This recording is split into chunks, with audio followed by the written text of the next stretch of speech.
Oke, baik kita mulai ya teman-teman. Bismillahirrahmanirrahim. Assalamualaikum warahmatullahi wabarakatuh.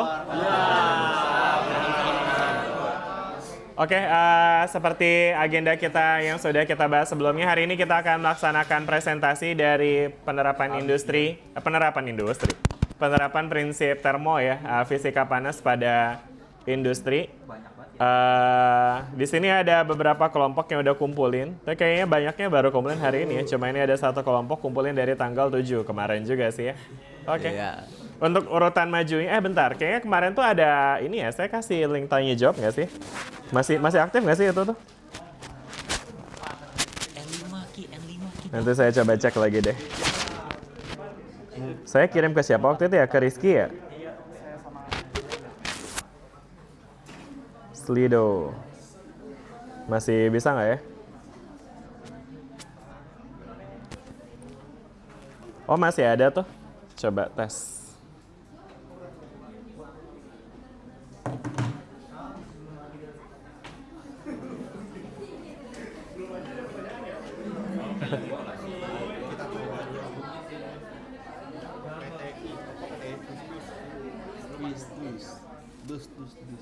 Oke lah. Ya udah kita mungkin bisa langsung aja ya teman-teman ya.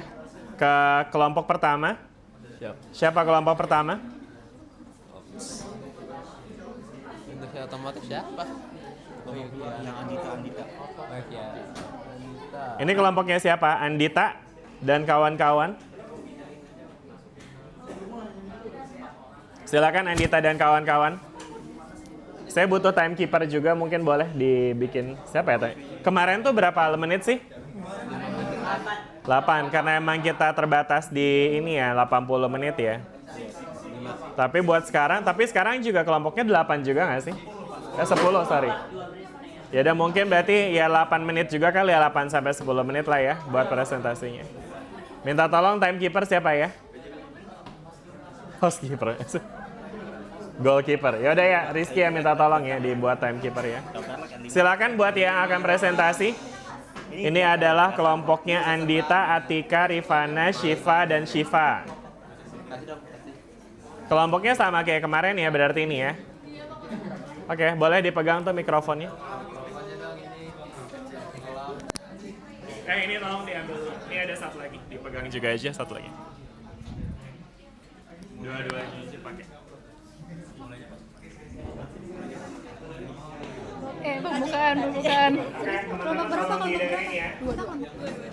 Silakan boleh langsung dimulai aja. Dua ya?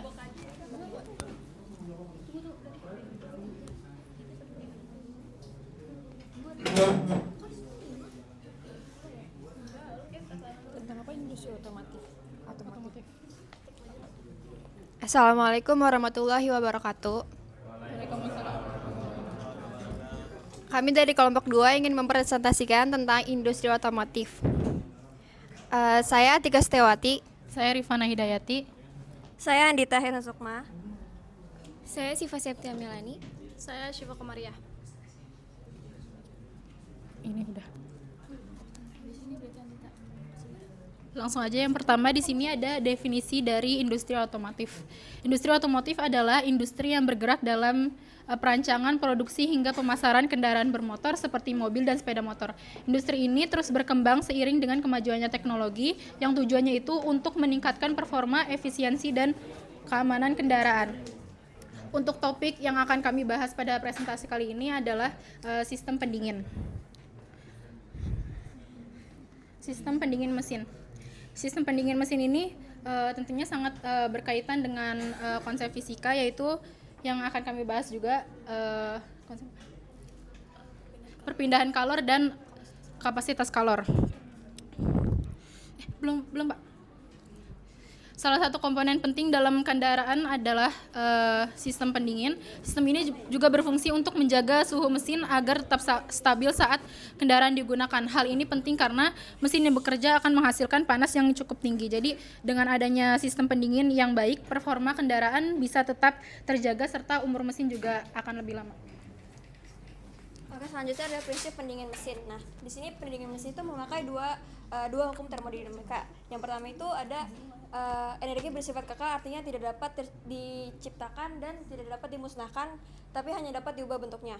Nah, dalam konteks mesin ini, jadi energi yang awalnya berasal dari bahan bakar atau energi kimia akan berubah bentuknya menjadi energi mekanik sebagian kecil, dan sebagian besarnya akan berubah menjadi energi panas. Nah, energi panas ini yang harus dikelola supaya mesin itu tidak cepat rusak dan tidak overheat.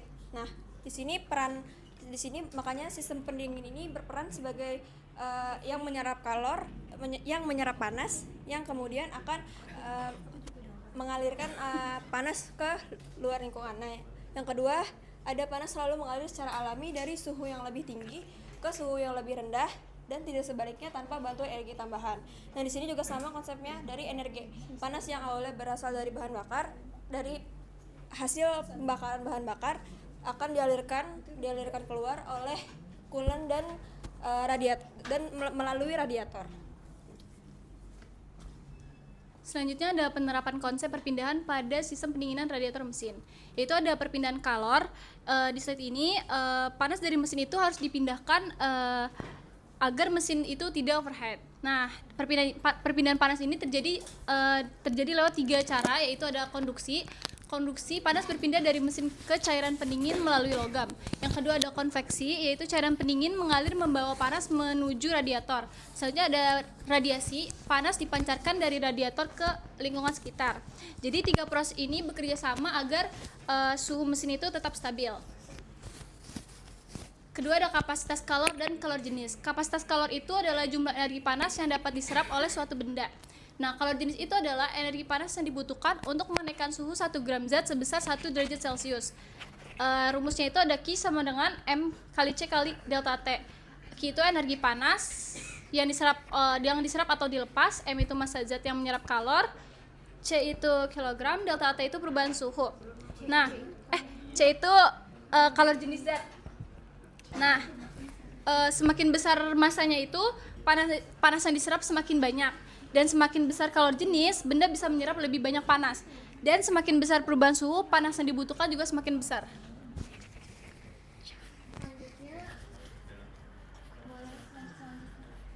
Selanjutnya ada ilustrasi dari sistem pendingin pada mesin. Nah, yang pertama itu saat mesin dinyalakan, maka akan terjadi pembakaran bahan bakar di ruang bakar, itu di sini.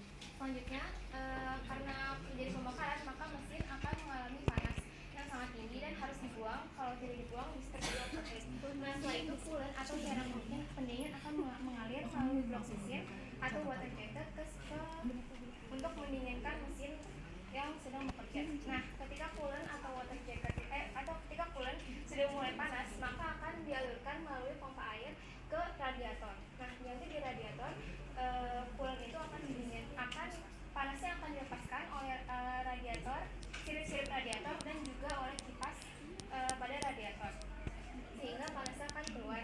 Dan ada konsep fisika yaitu konveksi, yaitu panasnya akan dilepaskan melalui dibantu oleh kipas-kipas. Selain itu juga ada konsep fisika radiasi, yaitu pelepasan panas secara alami ke lingkungan sekitar mesin. Selanjutnya mesin akan selanjutnya coolant akan keluar melalui termostat. Nah, termostat ini sendiri mempunyai sistem, yaitu ketika mesinnya dingin, maka sistemnya akan tertutup, dan saat mesinnya panas, maka katup pada termostat ini akan terbuka. Selain itu, ketika coolantnya sudah dingin dan akan dialirkan lagi melalui termostat, sistem ini akan berulang selama mesin masih menyala. Nah, selama mesin masih menyala itu ada konsep fisika, yaitu keseimbangan termol. Itu termostat, radiator, dan juga cairan pendingin akan membantu mesin agar tetap berada pada suhu optimal, yaitu kurang lebih 90 derajat.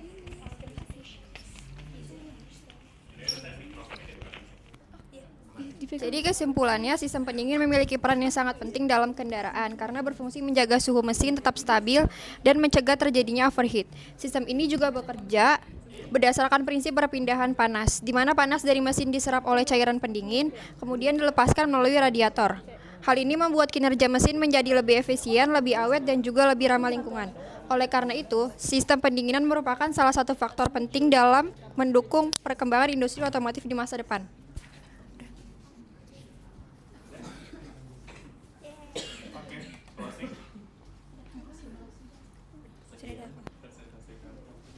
Hopefully our presentation has been clear and easy to understand. So there are no further questions. Thank you for your attention.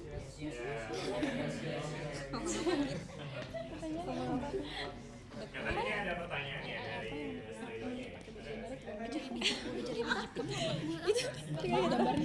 Apa gambarnya? Ini ada pertanyaan yang related nih ya. Boleh tuh dibacain tuh pertanyaan nomor kelompok 4 aja nih Pak. Oh,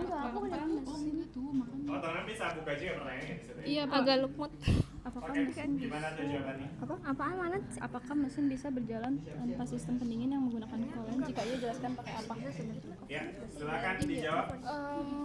Seperti penjelasan tadi sebenarnya yang pertanyaan nomor 4 boleh dibaca dulu. Apakah mesin bisa berjalan tanpa sistem pendingin yang menggunakan coolant? Jika iya, jelaskan pakai apa? Jika iya jelaskan pakai apa? Jika jelaskan kayaknya coba deh Kalau berdasarkan materi yang sudah kami jelaskan, kalau berdasarkan materi yang sudah kami jelaskan tadi sebenarnya mesinnya bisa aja bekerja, cuman kalau nggak ada sistem pendinginnya nanti lama-lama dia bakal overheat dan jadi rusak. Jadi menurut saya lebih baik pastinya pakai sistem pendingin, cuman karena sistem pendingin itu ya kan harus pakai sistem pendingin. Iya, jadi harus pakai sistem pendingin biar mesinnya itu tetap optimal dalam bekerjanya gitu, jadi nggak rusak atau ya karena suhu panas yang tinggi itu kayak gitu. Ada lagi? Ini ada lagi Mbak Eni. Apa cairan coolant yang digunakan dalam radiator? Mengapa bahan tersebut digunakan? campuran air dan Cairan coolant di radiator. Ini air. Jawab. Jangan Dita nih cairan. Udah lucu tangan. Ini udah ada tuh kelompok. aku belum ini. Aku nggak ngasih. Coba tik. Aku Ya, langsung dijawab udah habis waktunya. Udah habis waktu. Udah nggak jawab aja. Jawab terakhir ini aja. Tadi campuran Ya mau dijawab nggak? dan zat. Campuran apa? Kalau nggak dijawab berarti nggak tahu. Campuran air. Dan zat anti karat.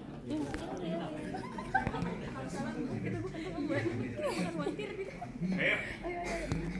Bisa terdiri dari campuran air dan zat antigal atau antikarat seperti etilin atau propylglycol. Dijawab ke sini nanti yang lain. Tadi yang nanya siapa?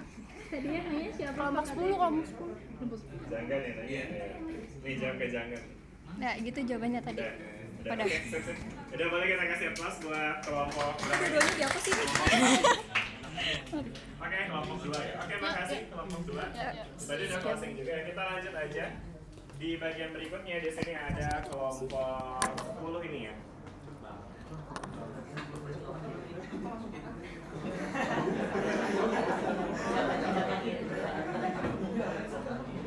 Oke, silakan kelompok 10. Boleh kita kasih aplaus buat kelompok 10. Mikrofonnya satu lagi kan. Makasih ya. Oke, silakan. Anyway, teman-teman nanti kalau misalnya presentasi, tolong mikrofonnya dideketin lagi ya ke mulutnya biar saya bisa dengar. Soalnya saya nggak langsung nilai sekarang. Jadi nanti saya akan nilai berdasarkan recording ini. Terus kalau kenalan juga mungkin ditunjukin ini saya siapa gitu biar saya bisa ngeh dengan namanya ya. Oke, silakan. Assalamualaikum warahmatullahi wabarakatuh. Waalaikumsalam warahmatullahi wabarakatuh.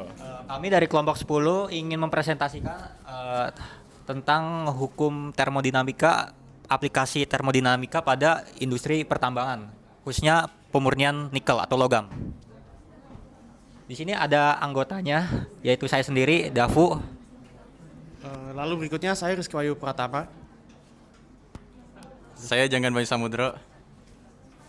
Saya Alexander Kristiana Hoyanade Putro.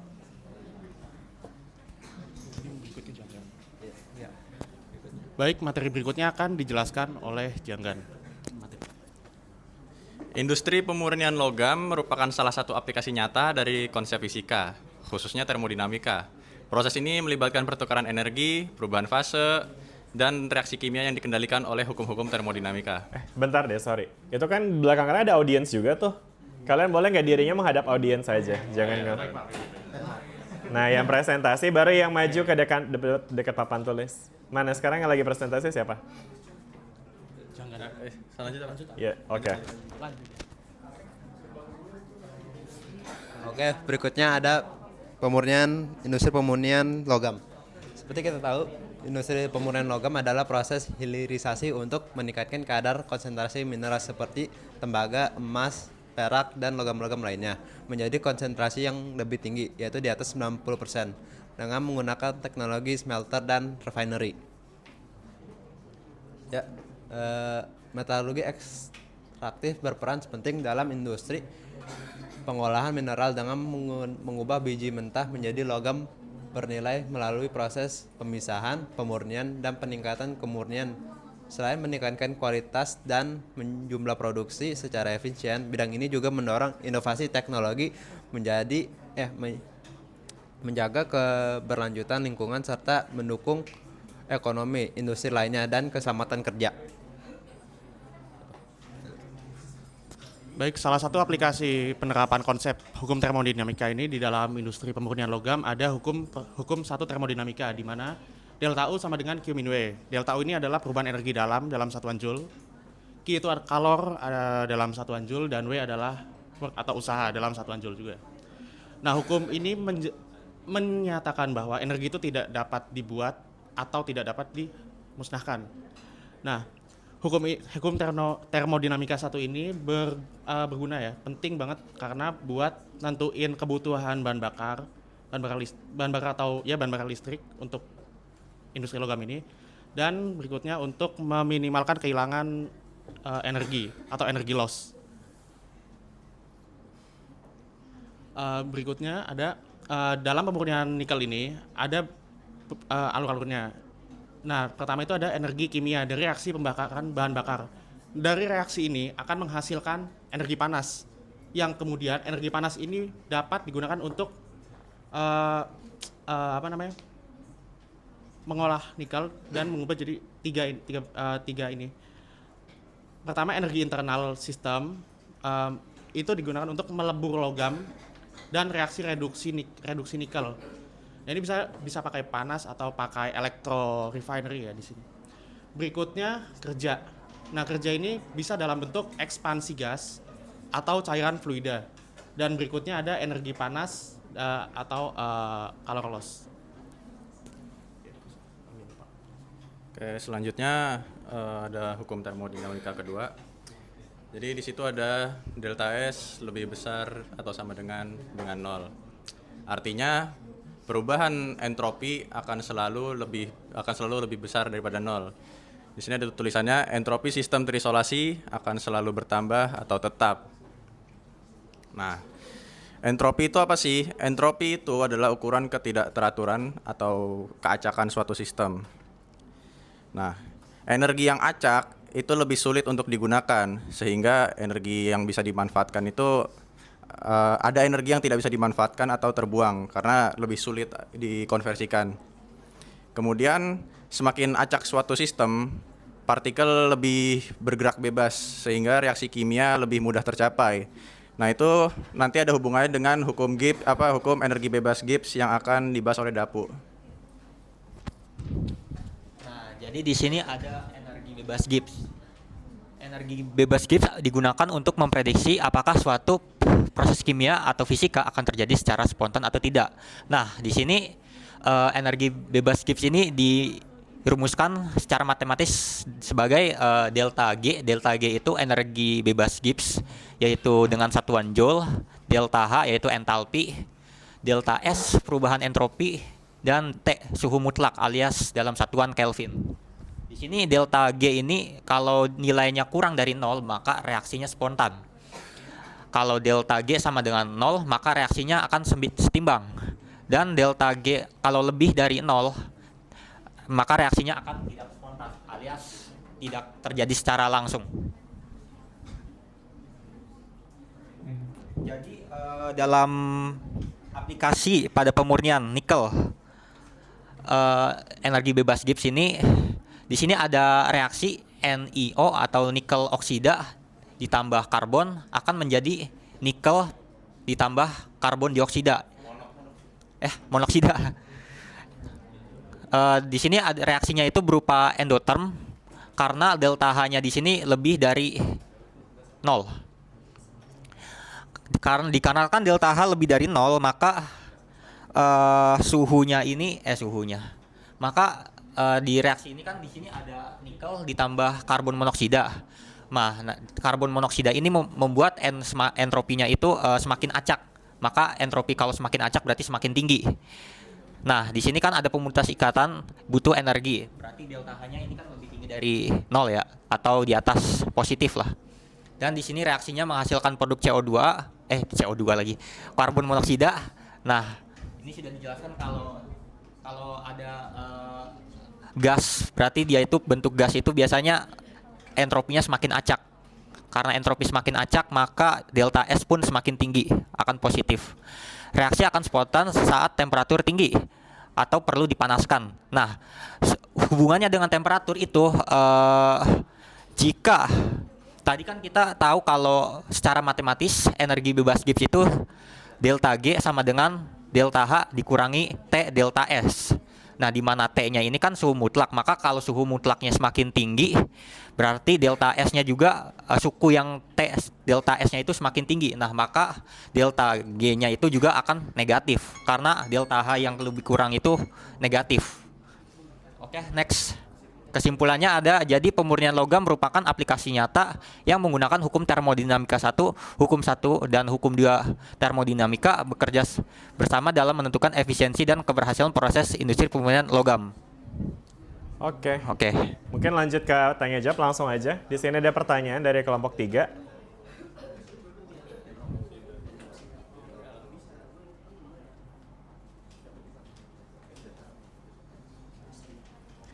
Davo mungkin di sebelah sana aja, Davo, dirinya. Oke, silakan.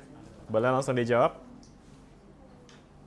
Pertanyaan tentang nikel oksida ya. Berarti yang ini tadi ya, nikel oksida ya.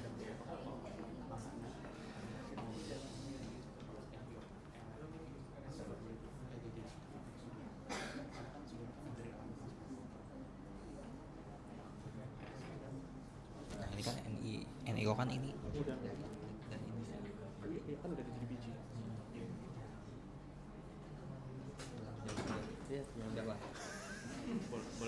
Kenapa gitu? Ini kelompok berapa? Kan?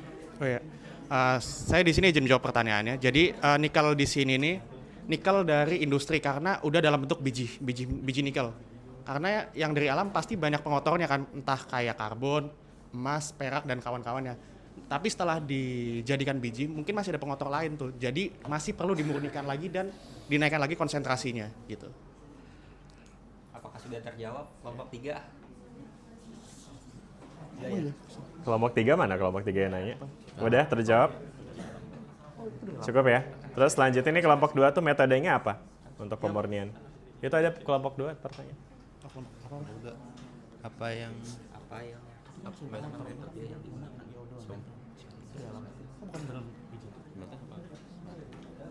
Oh, tambah karbon ya?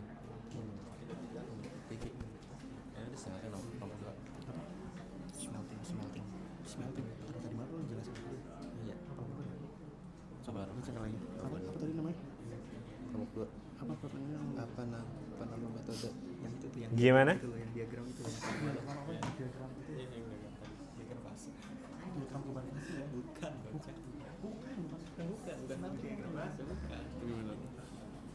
Apa nama metode yang digunakan dalam refinery lah. Refinery. Ya, Kan pakai elektronik. Apa?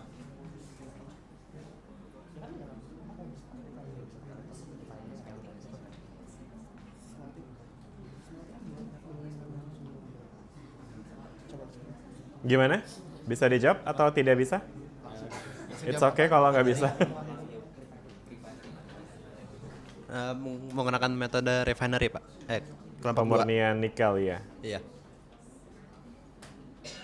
Ya, apa pemurniannya? Apa? Apa nama metodenya? Refinery. Refinery mah artinya pemurnian. Iya. Nama metodenya apa? Metodenya pemurnian. Nama metode pemurniannya pemurnian gitu. Apa? Ingat. Ya udah. Apa? Udah gitu aja jawabnya. Ya udah, oke, mungkin kalau gitu cukup, boleh ditutup. Ya. Cukup aja lah. Silakan ditutup.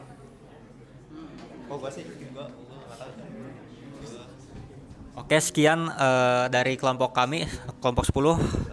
Untuk pertanyaan yang tidak bisa jawab, mohon maaf ya. Ya, terima Kami kasih. sekian, terima kasih ya. Ya, boleh kita kasih aplaus untuk kelompok 2 ini ya. Kelompok berapa sih ini? Kurang satu ya memang di sini ya, nggak ada Shizukanya hari ini ya. Oh, udah lewat ya masa.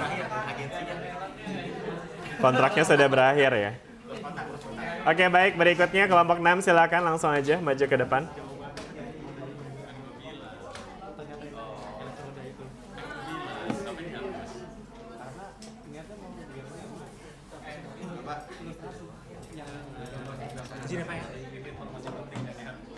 Tes. Satu. Only one. Iya.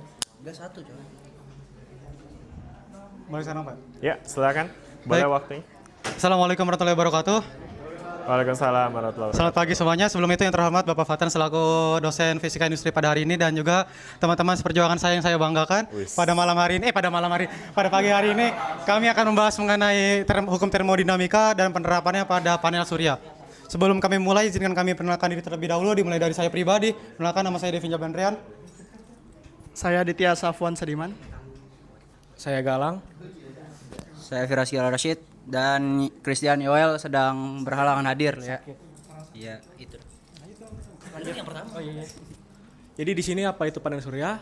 Panel surya adalah alat untuk mengkonversi energi cahaya matahari menjadi energi listrik melalui sel surya yang biasanya terbuat dari bahan semikonduktor seperti silikon. Nah, jadi dia itu menangkap cahaya matahari masuk untuk menggerakkan elektron yang ada sehingga menghasilkan arus listrik yang ke panel surya ini.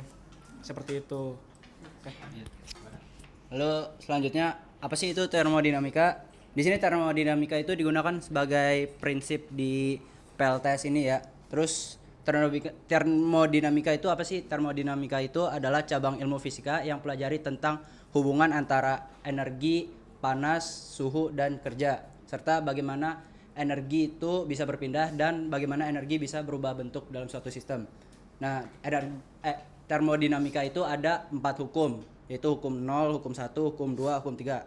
Di pembangkit listrik tenaga surya ini kita punya 2 hukum doang, yaitu hukum 1 termodinamika kekalahan energi dan hukum 2 termodinamika efisiensi konversi energi. Nah, jadi teman-teman kan perubahan panel surya itu dari energi cahaya ya. Jadi energi cahaya itu kan dia tuh sifatnya bukan cuma gelombang tapi dia juga partikel. Jadi partikel itu memiliki energi.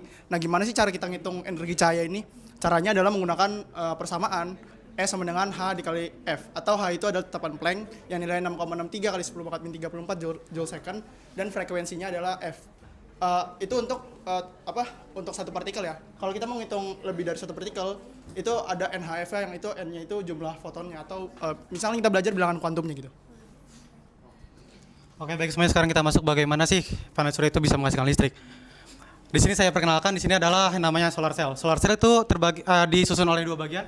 Yang pertama N-type material. N-type material ini merupakan material yang dimana dia itu mengandung banyak elektron. Sedangkan P-type material itu merupakan material yang dimana elektron itu sedikit. Dan di antara mereka berdua itu akan ada namanya PN junction. Itu jadi dia itu tercipta karena bersinggungan dengan antara N-type material dengan P-type material. Dan di sini kita bakal melihat kalau bahwasanya elektron yang ada di N-type material itu akan bergerak ke arah atas. Sedangkan hole itu yang ada di P-type material itu akan bergerak ke bawah. Nah, di sini merupakan gimana sih cara kerjanya? Jadi dimulai dari N-type material, dia itu merupakan semikonduktor, yang dimana artinya dia itu bisa menghasilkan listrik, namun butuh yang namanya pemancing seperti cahaya ataupun suhu. Nah, di sini dia itu mengandung yang namanya elektron yang berwarna oranye ini, dan P-type material itu hole. Mereka berdua nanti ketemu di tengah. Ketika mereka ketemu di tengah itu menciptakan namanya depletion zone. Nah, ketika cahaya masuk, cahaya itu akan memecahkan mereka berdua. Jadi yang tadi awalnya seperti ini elektron, ini hole-nya, tapi ketika kena matahari mereka berpisah. Arah elektron akan ke atas, sedangkan hole itu akan ke bawah. Elektronnya akan bergerak melalui konduktor ataupun kabel. Kemudian ke bawah dan memenuhi lagi di hole itu. Dan mereka itu akan terus menjadi siklus selama ada matahari. Dan prinsip listrik adalah elektron bergerak dari muatan yang tertinggi ke terendah dan itu sudah memenuhi di sini. Lanjut kita ke konveksi energi. Di sini ada bacaan energi cahaya jadi energi listrik dan energi panas. Nah, jadi itu energi cahaya ini nggak semuanya jadi energi listrik, ada juga energi panas yang akan terurai ke lingkungan sekitar kita. Kasihan tadi kayak lanjut deh. Ya tadi kan ada dari energi cahaya itu dia jadi energi panas sama energi listrik. Nah itu kenapa sih ada energi panas? Itu karena ada hukum 2 termodinamika yang menjelaskan tentang efisiensi mesin termal. Yang dia tuh menyatakan tidak semua energi itu berubah menjadi suatu kerja atau listrik. Tapi dia bakal menjadi panas yang dia harus terbuang ke lingkungan. Nah di sini ada rumus efisiensinya itu eta sama dengan E listrik per E cahaya dikali 100%. Nah di efisiensi sel surya itu dia tuh ada teorinya itu Shockley-Queisser limit itu tuh dia cuma 33% doang yang bisa dihasilkan listriknya. Tapi di realitanya itu dia cuma 15-22% doang yang tercipta. Jadi kita masuk ke termodinamika 1 seperti yang tadi bilang berbunyi energi tidak dapat dimusnahkan ataupun diciptakan tetapi hanya bisa berubah wujud. Nah, di sini ada energi masuk dan energi keluar. Seperti yang saya bilang tadi, semua energi masuk itu sama dengan keluar tetapi hanya saja berbeda bentuk. Ada yang menjadi panas yang tidak terpakai, ada juga yang listrik yang terpakai. Seperti itu. Lanjut. Kenapa tidak 100%? Jadi tidak 100% itu yang pertama kita tadi udah dapat juga dari hukum termodinamika 1. Sama yang terakhir itu ada termodinamika 2. Termodinamika 2 ini kan termodinamik ini entropi. Dia kan entropi ya. Entropi itu melambangkan ketidakaturan atau keacakannya suatu sistem dalam melepaskan kalor gitu. Nah, di sini ada delta S total tambah sama dengan delta S surya tambah delta S lingkungan 0, lebih dari 0. Kenapa sih lebih dari 0? Kita bisa tahu. Kita sebenarnya dapat dari hukum dari yang pertama ya, dari termodinamika yang pertama, dia ada sel surya di sini ya. Nah, ini sel surya ini bertindak sebagai sistemnya. Kita tahu kalau misalkan ada kalor masuk ke dalam sistem, itu Q-nya bakal positif. Tapi ketika Q-nya positif dan kalor naik karena dia jadi panas ya. Dan si sel ini, si sistemnya ini dia akan mengeluarkan kalor ke lingkungannya yang dimana Q-nya sistem atau Q-nya sel surya dia bakal negatif dan suhunya turun. Tapi kebalikan dengan ini lingkungannya akan suhunya naik, jadi lebih panas karena menyerap kalor dari sel surya atau sistemnya. Jadi kalau lingkungan itu Q-nya naik, gitu, Q-nya positif. Nah, dengan rumus ini kita bisa tahu sebenarnya teman-teman, ada rumus delta S entropi dihitungkan dengan Q per T. Di mana tadi Q ini kalor, T ini suhu. Nah, kita bisa lihat dari sini. Misalkan kita mau ngitung entropi mesin. Entropi mesin berarti kita lihat ya.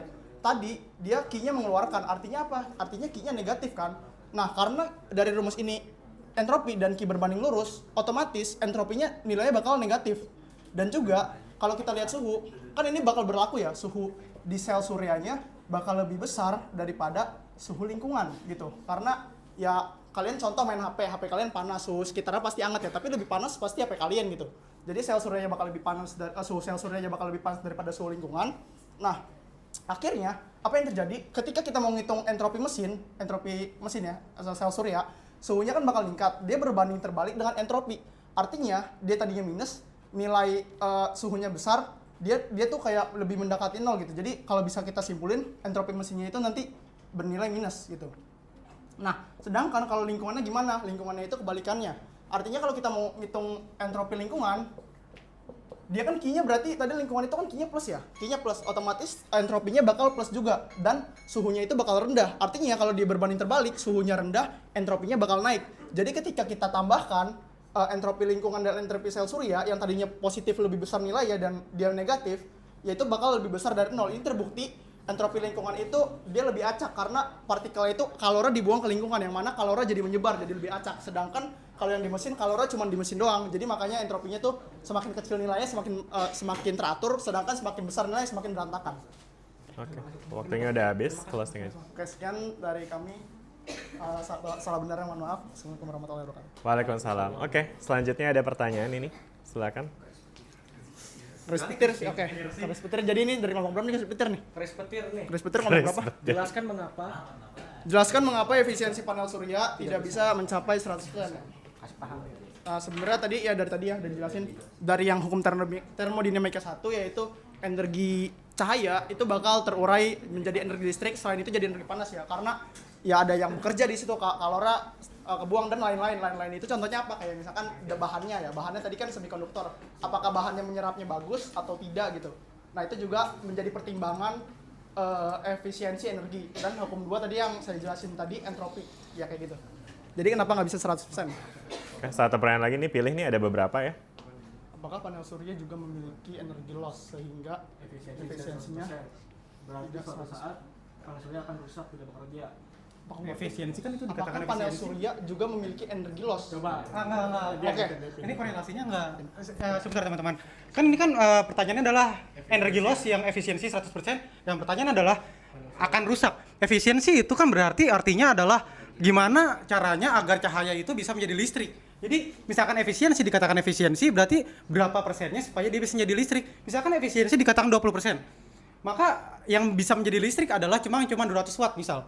Dan sisanya itu akan menjadi energi loss. Dan apakah dia rusak? Dia itu nggak bakal rusak kecuali terlalu panas. Dan itu tergantung kepada materialnya dan juga sistem pendingin. Di dalam panel surya itu ada yang namanya sistem pendingin, bisa berupa angin dari bawah seperti kipas di PC ataupun laptop, dan satu lagi yaitu air.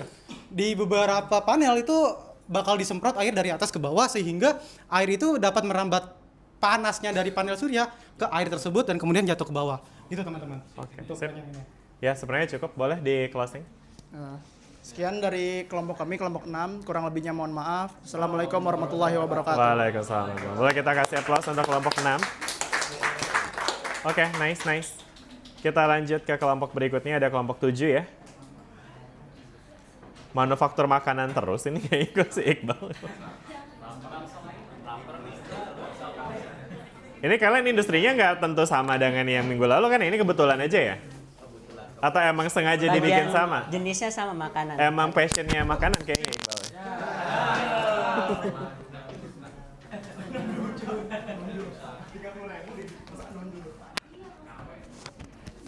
Biasanya ya itu langsung buka. Apa tuh?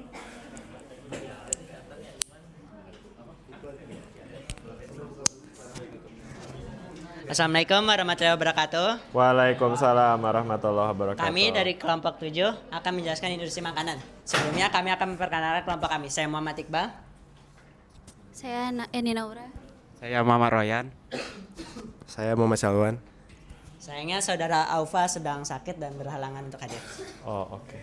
Sebenarnya kami akan menjelaskan pendahuluannya terlebih dahulu. Industri makanan itu industri yang langsung ke intinya, industri yang mengolah bahan mentah menjadi bahan setengah jadi atau bahan jadi, produk jadi atau setengah jadi. Lalu makanan kaleng itu tempat penyimpanan makanan, proses penyimpanan makanan supaya lebih awet dalam keadaan kedap udara vakum yang sudah disterilisasi sehingga bisa tahan lama dan kualitasnya terjaga. Setelah itu termodinamika. Termodinamika itu cabang ilmu fisika yang mempelajari energi, sifat energi. Dapat kalian lihat di sini sifat-sifatnya. Sekarang konsep yang akan kami jelaskan adalah 5, yaitu suhu kalor, perpindahan kalor, hukum termodinamika 1 dan tekanan, lalu hukum termodinamika 2. Termodinamika 1. Itu papan tulisnya biasa dihapus kali ya? Jadi di sini saya akan menjelaskan pengertian suhu dan kalor. Suhu adalah ukuran kuantitatif terhadap temperatur seperti panas atau dingin.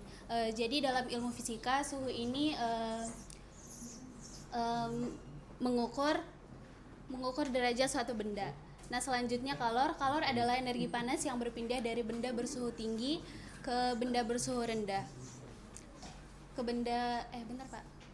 Ke benda bersuhu rendah. Jadi kalor ini bisa menaikkan suhu dan menurunkan suhu dan mengubah wujud menjadi meleleh dan menguap.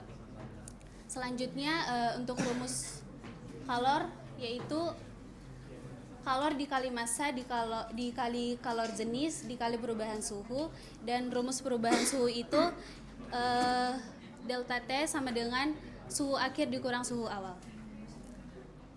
Untuk contoh penerapan suhu dan kalor, yaitu yang pertama sterilisasi atau pemanasan tinggi.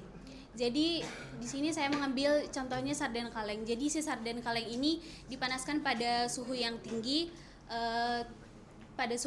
yaitu pada suhu sekitar 110 derajat Celcius sampai 130 derajat Celcius, yaitu tujuannya untuk membunuh bakteri yang ada pada si sarden sehingga lebih aman untuk dikonsumsi. Selanjutnya itu pasteurisasi, yaitu contohnya buah kaleng dipanaskan dalam suhu yang sedang untuk menjaga tekstur, rasa, dan nutrisi buah supaya tetap enak. Dan selanjutnya itu blanching atau pemanasan singkat, yaitu bahan makanan dipanaskan sebelum dikalengkan. Tujuannya itu menginaktivasi enzim dan membersihkan bahan. Dan selanjutnya pendinginan cepat, yaitu untuk menghentikan proses pemasakan dan supaya tidak overcooking. Next, Pak. Selanjutnya ada perpindahan kalor. Yang kita tahu kan perpindahan kalor itu ada 3, konduksi, konveksi, sama radiasi. Kita tahu konduksi yaitu perpindahan panas yang melalui perantara, tapi partikelnya tidak ikut. Namun secara matematis bisa kita tulis dengan rumus Q sama dengan Ka delta T per L dikali T. Selanjutnya ada konveksi, di mana perpindahan panas yang melalui perantara juga, cuman partikelnya juga ikut. Secara matematis bisa ditulis dengan Q sama dengan Ha delta T dikali T. Terakhir ada radiasi, yaitu perpindahan panas yang tanpa perantara. Secara matematis bisa ditulis dengan Q sigma AT pangkat 4 dikali T. Selanjutnya. Next, Pak. Boleh, next. Selanjutnya ada contohnya pada industri manufaktur makanan kaleng, di mana pada konduksi ketika panas dari sumber panas ke dinding kaleng yang kemudian memasak bagian dalam dengan cara mengkonduksikan panas tersebut ke bahan makan. Selanjutnya bagian konveksinya ada bila pada makanan kaleng yang memiliki cairan di dalamnya, maka penyebaran panas dalam kaleng akan lebih merata dikarenakan adanya pergerakan fluida yang bergerak secara merata di dalam kaleng. Terus ada radiasi terjadi ketika kaleng didinginkan di ruangan terbuka, sehingga panas dan kaleng akan tersebar ke lingkungan. Berikut ada ilustrasinya. Next, Pak. Nah, oke teman-teman, di sini ada hukum termodinamika 1 yang diaplikasikan pada kaleng makanan. Nah, untuk rumusnya ini sama aja kayak yang tadi dijelaskan oleh kelompok sebelumnya, yaitu energi tidak dapat diciptakan atau musnahkan, tetapi hanya dapat berubah bentuknya. Nah, di sini tuh jika sistem menerima panas, maka dia akan di dalam energi dalamnya akan naik. Nah, terus jika sistem melakukan kerja, maka energi dalamnya dapat berkurang. Energi selalu berpindah atau berubah bentuk, akan tetapi bukan hilang. Nah, di sini menerapkan hukum termodinamika 1 pada industri makanan kaleng. Yang pertama itu ada proses pencairan bahan beku. Nah, jika kita punya kayak kaleng makanan gitu, kita rendam dengan air atau dengan suhu lingkungan, maka es pada daging itu tambah lama akan mencair gitu. Dapat dianalisis itu kayak Q masuknya berasal dari panas air dan udara yang masuk atau diserap oleh daging beku. Terus panas yang diserap oleh bahan beku tersebut akan mencairkan es secara laten atau tak terlihat tapi tetap terjadi. Nah, terus yang kedua ada namanya proses blanching bahan. Di sini tuh bahan beku akan dipanaskan dalam waktu singkat. Biasanya direbus kayak gitu atau enggak dikukus. Nah, sebelum masuk ke itu tujuannya sebelum ke pengolahan selanjutnya supaya pemanasan di dalamnya lebih merata dan mengeluarkan udara dari jaringan. Energi panas dari uap masuk ke dalam bahan tersebut sehingga menaikkan suhu di dalam bahan dan sebagian hilang ke lingkungan sekitar.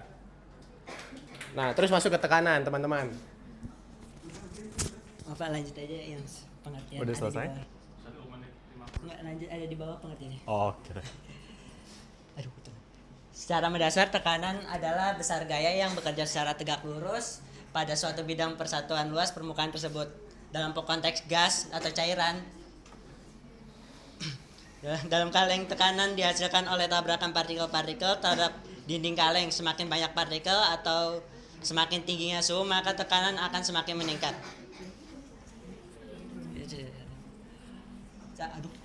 Tekanan pada vakum, soalnya kan biasanya kaleng itu di seal ya, itu sebelumnya vakumnya itu dibikin melalui disemprotin uap ke dalam kaleng tersebut supaya udara dari kaleng tersebut keluar. Lalu setelah di seal, lalu didinginkan Sehingga udara uap panas dari kaleng tersebut akan berubah menjadi air, mencair. Sehingga tekanan di dalamnya menurun dan dapat menjaga kualitas dalam makanannya sehingga tekanannya lebih rendah supaya oksigen dan udara lainnya tidak dapat masuk. Rumus tekanan, aduh nggak ditulisnya gitu sih.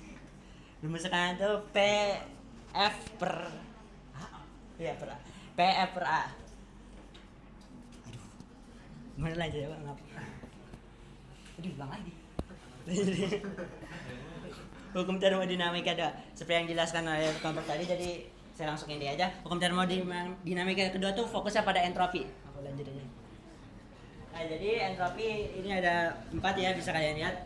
Kami akan fokus di aliran panas dan suhu entropi semesta. Bisa lanjut. Penerapan hukum 2 termodinamika dalam ini entropi yaitu contohnya pada pencairan daging beku menggunakan garam. Kan garam itu ngebuat campuran air dengan garam membuat suhu titik bekunya menurun ya, jadi -2 atau -10 derajat tersebut. Sehingga pencairan pada ikan beku tersebut dapat mencair sehingga es mencair tuh entropinya semakin meningkat, partikelnya semakin acak. Lalu pada pengeluaran udara vakum penutupan kaleng yaitu kan udara panas dari dalam kaleng dikeluarkan oleh uap panas.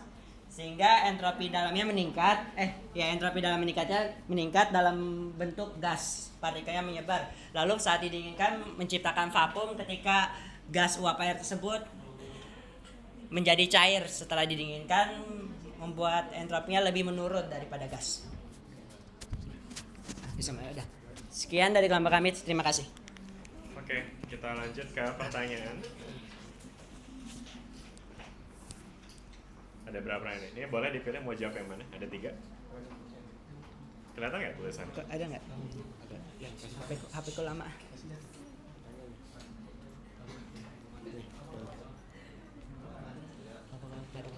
Mana? Ada makanan kalian juga dapat.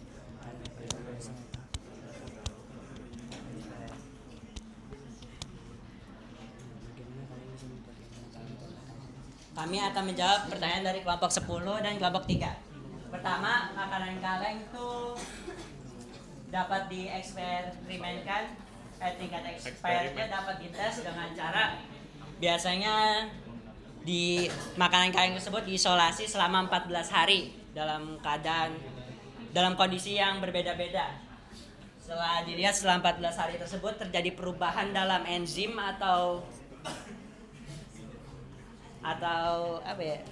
material isi bahan makanan dalamnya akan terjadi perubahan sedikit atau tidak.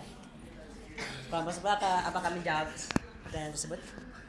Jadi hubungannya gimana sama termodinamika itu? Hubungannya biasanya sih kondisinya tuh ada yang dalam keadaan beku, dimasukkan keadaan beku, suhu ruang dan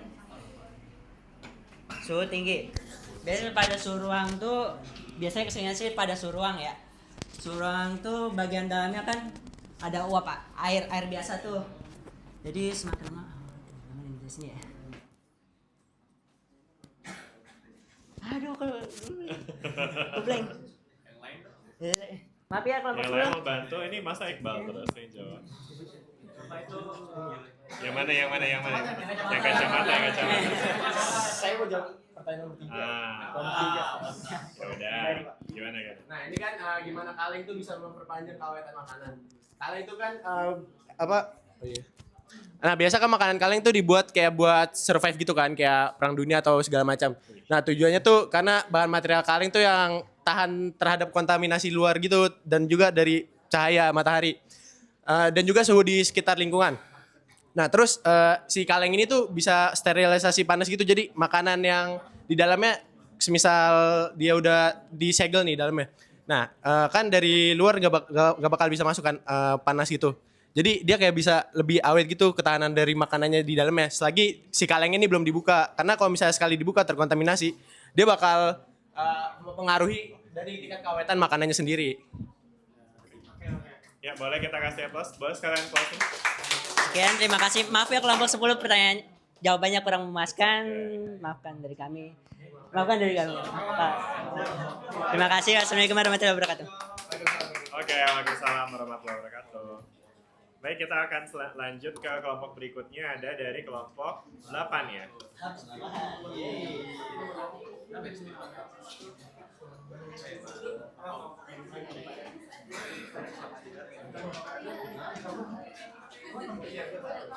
Pak Faizan, tadi ini kayaknya sempat kepencet, gak apa-apa.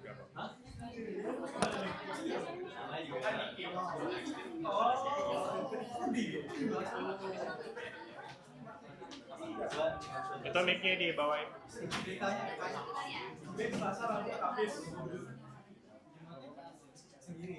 Keanu, nanti kan Keanu lu jelasin awal-awal.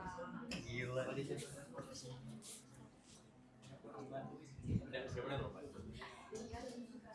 Oke. Langsung aja. Oke, sebelumnya makan wafer teksturnya punya. Assalamualaikum dulu nih semuanya. Waalaikumsalam kelompok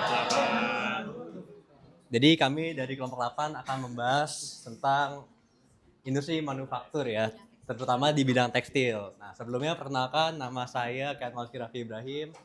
Bersama rekan saya di sini. Nama saya Tiara Fitasari. Saya Azelia Junita. Saya Fanggraini Lubis. Saya Debbie Ariesti Arifin. Ini boleh. Nah, sebelumnya teman-teman mungkin boleh kita telah dulu ya, apa sih industri manufaktur itu? Jadi intinya industri manufaktur itu ya gini deh, proses dengan mesin itu bakal bisa menjadi makanan, otomotif, tekstil, dan elektronik. Pokoknya sehari-hari kita itu hampir 80% dari industri manufaktur. Nah, tapi kita akan membahas tentang industri tekstil ini, yang dimana industri tekstil ini lebih ke dalam mengolah bahan serat alami ya, kayak baju, celana, atau enggak sepatu gitu, bahan-bahan seperti itu. Nah, slide selanjutnya akan dibahas oleh rekan saya. Jadi di sini saya akan menjelaskan hukum 1 termodinamika. Nah, di sini hukum 1 termodinamika itu adalah sebuah di dalam sistem tertutup ada perubahan energi dalam. Nah, perubahan energi dalam ini sama dengan jumlah kalori yang diserap dan akan dikurang dengan usaha yang dilakukan oleh sistem tersebut. Dari situ akan ada bentuk matematisnya, yaitu delta U, yaitu perubahan energi dalam sama dengan kalori yang diserap dikurang dengan usaha yang dilakukan. Nah, di sini delta U juga bisa negatif ataupun positif. Jika dia positif itu artinya suhunya naik, jika dia negatif maka suhunya turun, dan jika kalornya positif dia artinya menyerap kalor, jika negatif artinya melepas kalor, dan jika usahanya negatif artinya dia diberikan usaha, jika dia positif artinya melakukan usaha. Lagian kemudian penerapannya ada pencucian dan pengeringan yang akan dijelaskan oleh rekan saya, Azil. Next. Oke, di sini saya mau ngejelasin proses pencucian kain. Nah, dari penerapan hukum 1 termodinamika. Yang pertama itu kita kan nyuci. Nah, nyuci itu kan pasti kita udah masukin baju terus kita bakal nyolokin listriknya kan. Nah, dari energi listrik itu ada kalori yang masuk. Nah, habis itu kalori yang masuk ke sistem dan memanaskan air dan kainnya. Terus memanaskan suhu airnya membuat molekul bergerak lebih cepat dan melepas kotoran dari serat-serat kain tersebut. Nah, dari energi listrik itu juga dia juga berubah jadi energi mekanik yang menggerakkan drum putaran mesin cucinya. Nah, setelah proses ini pasti ada juga energi yang keluar. Nah, energi yang keluar ke lingkungan itu ada kalori juga dan air buangan bekas cucian. Nah, kadang kan air buangan bekas cucian itu agak terasa hangat kan, itu tuh kadang nyampur gitu, jadi kalornya ikut kebuang ke lingkungan. Selanjutnya ada contoh yang selanjutnya setelah proses pencucian yang dijelasin sama Azel tadi, kita masuk ke proses pengeringan. Prinsipnya sebenarnya sama, energi masuk, diserap, lalu ada sebagian yang keluar ke lingkungan. Nah, di sini energi panas ini masuk dari udara panas atau dari si mesin pengering yang ada di dalam ini. Nah, kemudian energi tersebut digunain buat menaikkan suhu kain dan juga air yang ada di dalam mesin cuci ini. Nah, setelahnya energi itu digunakan untuk menguapkan air. Nah, air yang udah menguap di dalam ini bakal membuat si kain itu bakal kering. Nah, tapi nggak semuanya ini bakal terpakai secara sempurna karena sebagian bakal ada yang keluar ke lingkungan. Nah, selanjutnya Di slide kedua ini, sebelumnya teman-teman coba diperhatikan di mana titik kejanggalan dari slide ini teman-teman. Rumusnya kebalik, betul. Harusnya apa teman-teman? Q per T, betul. Nah, di sini kita menggunakan lebih dari sama dengan. Nah, di sini saya akan menjelaskan sama dengan itu apa sih? Jadi sama dengan itu asumsinya adalah titik maksimal suatu mesin dalam pembuangan tersebut. Jadi kan energi itu kan akan terbang terus ya. Tapi jika suatu saat nanti asumsinya, ini teorinya ya, ada mesin yang hampir menghasilkan 0 pembuangan. Nah, itu mungkin akan diasumsikan dengan sama dengan. Tapi nggak 100%, tapi hampir mendekati gitu. Paling 90-an, 99 atau sekian. Nah, kalau yang lebih dari itu sudah dijelaskan oleh yang tadi ya, kalau bahwasannya perubahan entropi itu akan lebih besar daripada kalor dibagi suhu mutlaknya dalam satuan Kelvin. Selanjutnya akan dibahas oleh rekan saya. Oh, lanjut Pak, lanjut. Jadi pengeringan juga merupakan salah satu contoh dari hukum termodinamika 2, teman-teman. Pertama-tama mesin cuci itu kan harus dicolok ya ke listrik. Nah, listrik itu kemudian akan menghasilkan panas. Nah, sesuai dengan hukum termodinamika 2, panas itu kan mengalir dari suhu yang lebih tinggi ke suhu yang lebih rendah. Nah, di sini itu udara panas itu mengalir dari mesin pengeringnya ke kain basah yang suhunya lebih rendah. Kemudian perpindahan kalori ini tuh terjadi karena adanya perubahan suhu. Jadi semakin tinggi suhunya maka akan semakin cepat proses pengeringannya terjadi gitu. Kemudian air yang ada di, boleh di slide aja? Oh, apa ya? Kemudian air yang ada di dalam kain ini tuh kemudian akan menyerap energi panas dan berubah menjadi uap. Di sini tuh terjadi peningkatan entropi namanya teman-teman. Jadi air yang tadinya tuh cair lebih teratur, dia berubah menjadi uap yang bentuknya tuh lebih acak gitu. Energi yang awalnya tuh terkonsentrasi menjadi menyebar, dan karena energi itu cenderung menyebar, kita tuh gak bisa ngegunain 100% energi panas ini untuk proses pengeringan. Jadi bakalan ada energi yang menyebar ke lingkungan.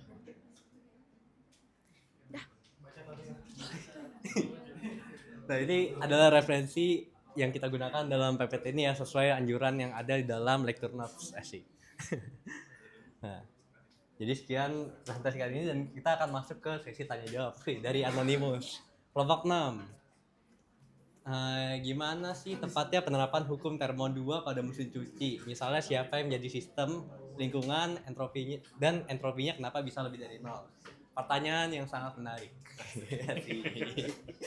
Jadi mungkin untuk penerapannya itu saya akan menjabarkan mungkin lebih luas dan pakai angka ya, yang tadi Adit sempat contohin gitu.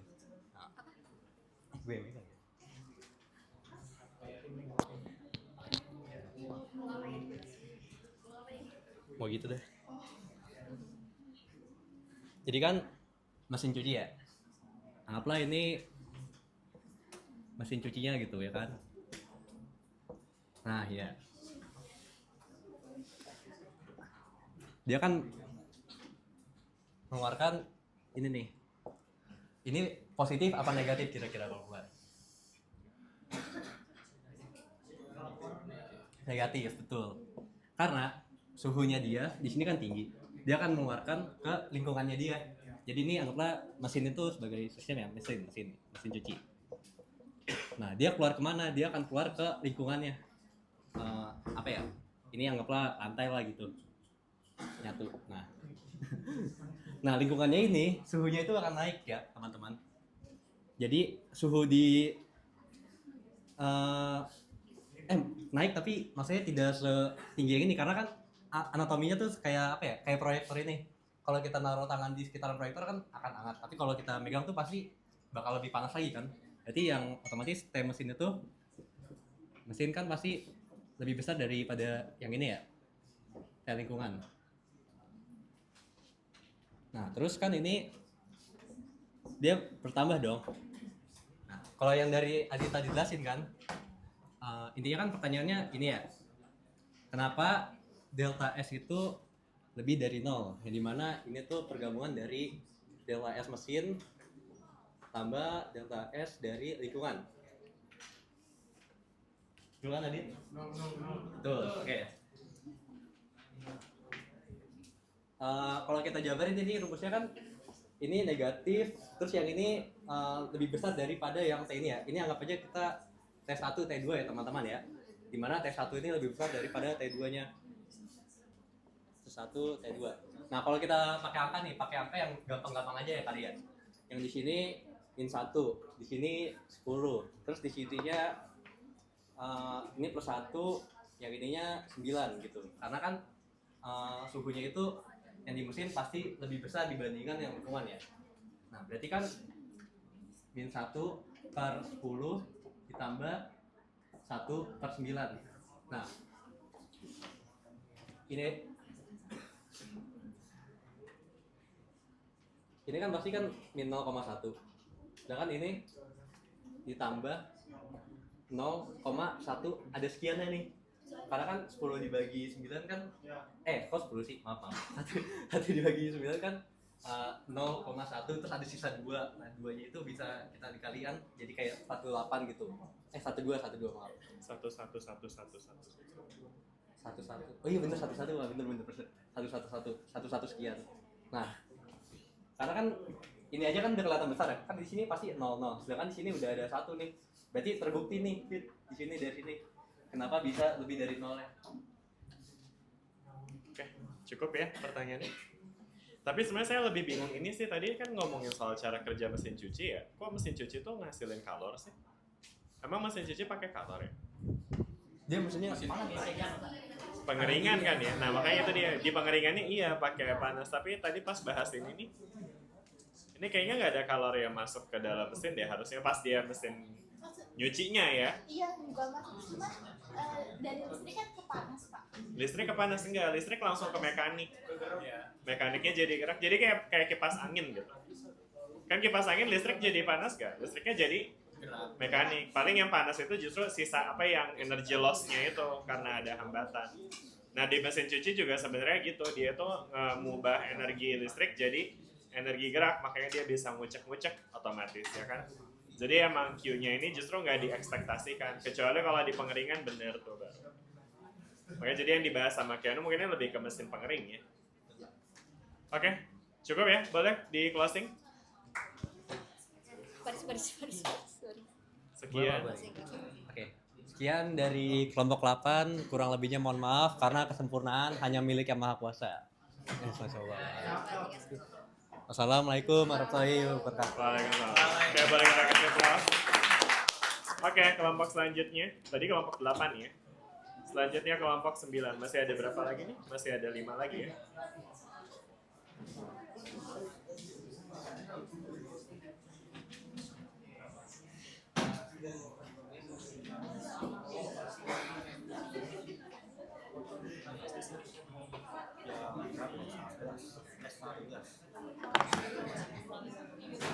Itu mic-nya dipegangin.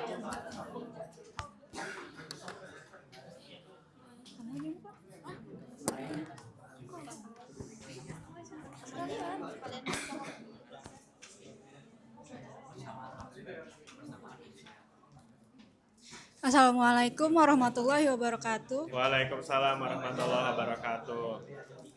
Kami dari kelompok 9, saya Farhaijat Mutmainah. Saya Anissa Dwi Lestari.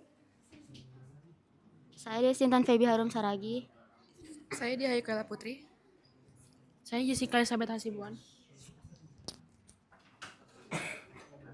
Kami akan menjelaskan tentang penerapan termodinamika di industri logistik. Yang pertama, pengertian dari industri logistik. Industri logistik adalah industri yang mengatur pergerakan barang dari titik awal hingga ke tujuan akhir, mulai dari bahan baku, barang jadi, hingga proses pengiriman ke pelanggan. Tujuannya adalah agar barang cepat sampai dan dalam keadaan baik. Fungsi utamanya adalah pengadaan dan pengiriman bahan baku, juga manajemen gudang dan stok, distribusi dan transportasi, pelacakan dan pemesanan, dan juga pengembalian barang. Penerapan termodinamika yang kami ambil ada 2 konsep, yaitu hukum kedua termodinamika dan perpindahan kalor, terutama pada proses distribusi barang. Nah, pada hukum dua termodinamika ini ya. Nah, termodinamika kan kalau disederhananya gini, hukum termodinamika ini kan bilang bahwa alam tuh suka berantakan. Makin lama makin gak teratur.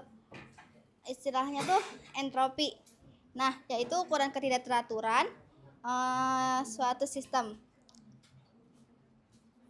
Nah, dia tuh punya 3 prinsip. Yang pertama prinsip entropi dari Rudolf Clausius, yaitu entropi total dari suatu sistem terisolasi tidak pernah berkurang. Ia tetap konstan jika proses reversible atau bertambah jika proses irreversible. Nah, proses alamiah selalu meningkatkan ketidakteraturan. Nah, kalau dalam dunia logistik itu barang yang udah dingin lama-lama bakal hangat karena lingkungan. Karena panas dari lingkungan yang masuk secara alami. Contohnya tuh kayak es krim yang ada di dalam truk pendingin. Dia bakal mencair kalau truknya mati. Nah, buat balikin es krimnya jadi beku lagi tuh dia butuh energi listrik yang lebih besar lagi. Terus yang kedua ada pernyataan dari Kelvin Planck, yaitu tidak mungkin membuat mesin kalor yang bekerja dalam suatu siklus dapat dan mengubah seluruh kalor yang diserap menjadi kerja sempurna. Nah, selalu ada kalor yang dibuang ke reservoir dingin. Nah, jadi kalau dalam logistik, truk, diesel, atau mesin pendingin atau kompresor hanya punya efisiensi sekitar 30-40%. Artinya yang dari 100% itu energi bahan bakar itu cuma ada 60, artinya ya energinya hanya 30-40%. Yang benar-benar dipakai itu gerak atau mendinginkan. Sisanya tuh 60-7%-nya itu kebuang ke lingkungan. Jadi contohnya itu saat truk jalan, knalpot panas, mesinnya panas, bannya juga panas karena gesekan. Nah, itu sebetulnya energi yang kabur dan nggak berguna. Jadi di logistik biaya bahan bakar itu selalu lebih besar dari energi yang benar-benar terpakai. Nah, yang ketiga ada pernyataan dari Clausius. Kalor tidak dapat mengalir dengan sendirinya dari benda bersuhu rendah ke benda bersuhu tinggi tanpa adanya kerja dari luar. Nah, di dalam logistik kita sering memindahkan panas dari dalam truk ke pendingin yang bagian dinginnya. Nah, dari keluar yang bagian panas. Nah, gitu nggak bisa terjadi dengan diri sendiri, harus pakai kompresor atau listrik. Contohnya itu truk pendingin untuk vaksin atau untuk daging. Nah, di dalam truk itu suhunya kan biasanya minus 5 derajat. Nah, kalau di luarnya itu 35 derajat Celcius, biar tetap dingin tuh kompresor tetap bekerja, mompa panas keluar. Makanya truk pendingin itu jadinya boros BBM karena harus melawan alam yang ingin menyamakan suhu. Semakin panas di luar, semakin besar kerja yang dibutuhkan.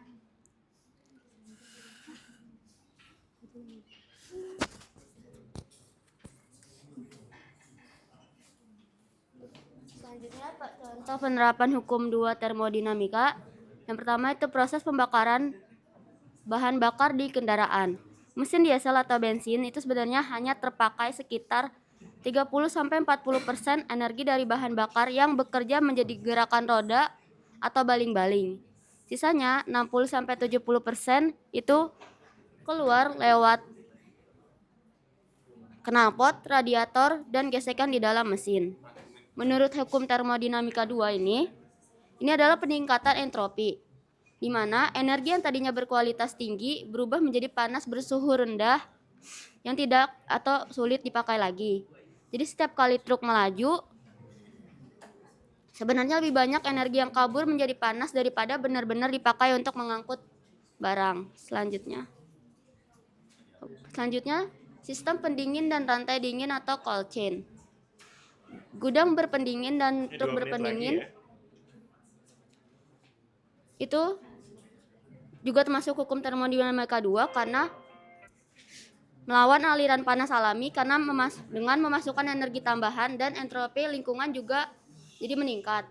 Selanjutnya, itu ada gesekan dan panas pada roda bantalan dan ban. Semua gesekan itu mengubah energi gerak yang teratur menjadi panas yang acak. Panas ini tidak berguna untuk menggerakkan truk, tapi malah bikin komponen cepat rusak. Sehingga energi mekanik yang berharga selalu cenderung turun kualitasnya menjadi panas yang sulit dimanfaatkan. Semakin besar gesekannya, semakin besar entropinya. Selanjutnya kita akan masuk ke konsep yang gak kalah penting, yaitu perpindahan panas atau heat transfer. Penerapan perpindahan panas atau heat transfer itu sangat penting di dunia industri karena banyak proses industri bergantung pada pemanasan, pendinginan, atau pengaturan suhu. Kenapa sih ini penting banget di industri logistik? Karena banyak barang yang kita simpan atau kirim itu sensitif terhadap suhu. Contohnya es krim, daging, vaksin, atau obat-obatan. Kalau suhunya berubah, kualitasnya bisa turun bahkan rusak. Di dunia industri, perpindahan panas terjadi lewat 3 mekanisme utama, yaitu konduksi, konveksi, dan radiasi. Selanjutnya. Oke, di sini kita bisa lihat ilustrasi perpindahan panasnya dalam truk. Yang pertama itu ada konduksi atau panas merambat melalui dinding truk dari suhu tinggi ke suhu rendah. Lalu ada juga konveksi. Konveksi itu peran berpindah melalui aliran udara di dalam truk. Udara dingin dialirkan agar suhu merata. Lalu yang ketiga ada radiasi, yaitu panas dari matahari dipancarkan ke truk tanpa memerlukan perantara. Lalu itu di bawah juga ada hasil jika terkendali dan tidak terkendali. Jika terkendali itu yang pertama barang tetap baik, suhu stabil, dan biaya efisien. Lalu yang tidak terkendali, barang akan cepat rusak, obat akan kehilangan khasiat, dan mengalami kerugian. Waktunya udah habis ya. Masih ada Jessica belum? Yuk cepatan. Ini langsung slide. Selanjutnya ada penerapan perpindahan panas. Contohnya konduksi itu adalah yang berupa truk pendingin yang dimana panas memakai isolator supaya panas luar itu tidak masuk. Contohnya itu bisa pada es krim atau daging. Yang kedua itu ada konveksi. Konveksi itu di truk pendingin itu menyebabkan udara dingin itu ke seluruh barang. Yang ketiga itu radiasi, di mana radiasi itu kontainer di bawah matahari atau panas dari sinar matahari masuk, makanya banyak kontainer yang memakai warna terang supaya dapat memantulkan panas. Langsung kesimpulannya aja, Pak. Nah, kesimpulannya itu industri logistik itu sangat berkaitan dengan prinsip hukum 2 termodinamika dan perpindahan panas, karena selama proses penyimpanan dan distribusi panas secara alami akan berpindah dari lingkungan ke barang. Perpindahan ini melalui konveksi, dan radiasi sehingga tanpa pengendalian yang tepat dapat mempengaruhi kualitas barang. Oke, cukup ya. Kita lanjut ke pertanyaan.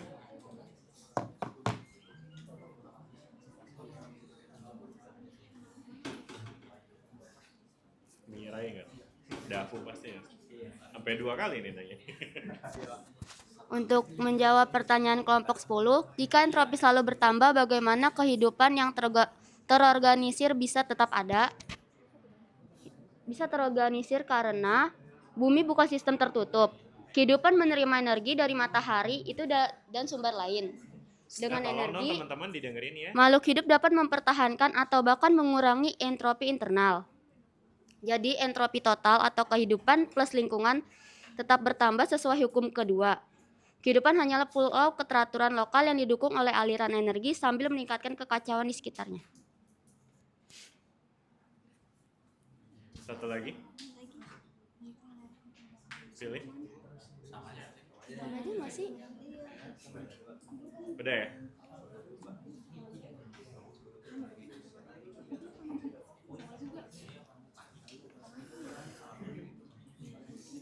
Gimana, mau dijawab nggak? Pertanyaan 2.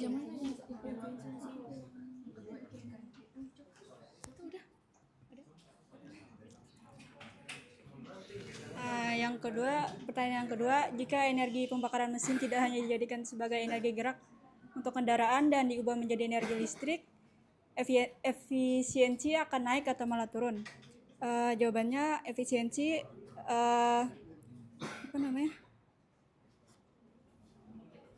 efisiensinya tuh bakalan turun. Kenapa? Karena kalau energi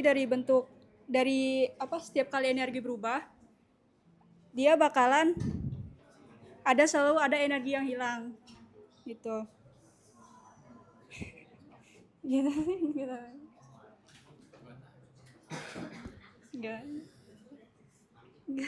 Udah? Oke, ya udah boleh closing. Sekian dari kelompok kami. Terima kasih. Wassalamualaikum warahmatullahi wabarakatuh. Waalaikumsalam. Terima kasih, Bos. Dari kelompok berapa? Kelompok 9 ya. Oke. Ya, mohon teman-teman bisa diatur ya waktu presentasinya karena kan cuma 10 menit, jangan sampai teman yang sebelumnya sisa waktu dikit doang gitu karena yang depannya kelamaan ya kan. Silakan kita lanjut lagi ke berikutnya, kelompok 4. Ini per kelompoknya itu mau 8 menit atau 8 aja. 8 jadi 4 kali 8 berapa sih? 8 kali 4 berapa? 32. Oke, assalamualaikum. 20 menit doang ya? Iya. Oke, assalamualaikum warahmatullahi wabarakatuh teman-teman. Kami dari kelompok 4 akan menjelaskan tentang penerapan prinsip termodinamika pada sistem mesin dan pendingin dalam transportasi logistik. Pertama, perkenalkan nama saya Prasna Putra. Lalu sini ada teman saya. Saya Muhammad Sani. Saya Joseph Franklin. Saya Gali Aditya. Oke, jadi di bagian pertama kita akan membahas tentang transportasi logistik. Di bagian ini kita bakal bahas tentang industri transportasi dan logistik. Intinya logistik itu tentang mengirim barang dari produsen ke konsumen. Tapi dalam pengiriman kondisi barang tuh penting banget karena nggak semua barang tuh bisa diperlakukan dengan sama. Karena ada barang yang perlu suhu tertentu selama masa pengiriman. Makanya jangan cuma truknya aja disiapin tapi juga pendinginnya. Benar gak sih? Iya. Terus selanjutnya kita akan masuk ke prinsip termodinamika. Di sini ada prinsip termodinamika pertama. Termodinamika pertama menyatakan bahwa energi tidak akan hilang. Energi dari bahan bakar akan dirubah menjadi panas lalu diubah menjadi gerak. Lalu di sini ini termodinamika kedua ya nih salah tulis. Menjelaskan bahwa suhu panas akan selalu mengalir ke suhu yang lebih rendah. Contohnya pada sistem pendingin, panas dari luar cenderung masuk ke dalam ruang penyimpanan. Oke, selanjutnya itu ada penerapan pada mesin pembakaran kendaraan nih. Untuk pengenalan singkatnya, ini mesin pembakaran pada kendaraan itu merupakan sistem utama yang mengubah energi dari bahan bakar menjadi energi kinetik ya melalui proses pembakaran di dalam mesin. Nah, untuk mempersingkatnya ini sistem mesinnya itu terdiri dari komponen utama itu yang piston, silinder, terus juga ada ruang terbakarnya. Lanjut Pak. Nah, di sini tuh untuk prinsip termodinamikanya tuh pada prosesnya ini ada 4 tahap nih. Yang pertama itu yang mengisap bahan bakar dan udara ke dalam silinder ini nih. Lalu yang kedua tuh akan terjadinya tuh kompresi yang dimana tuh volumenya itu bakal berkurang yang membuat suhu sama tekanannya itu meningkat.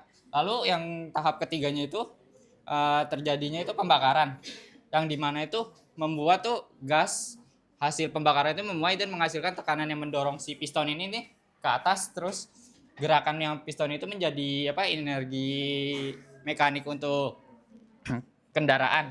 Nah, lalu tuh yang terakhir itu ada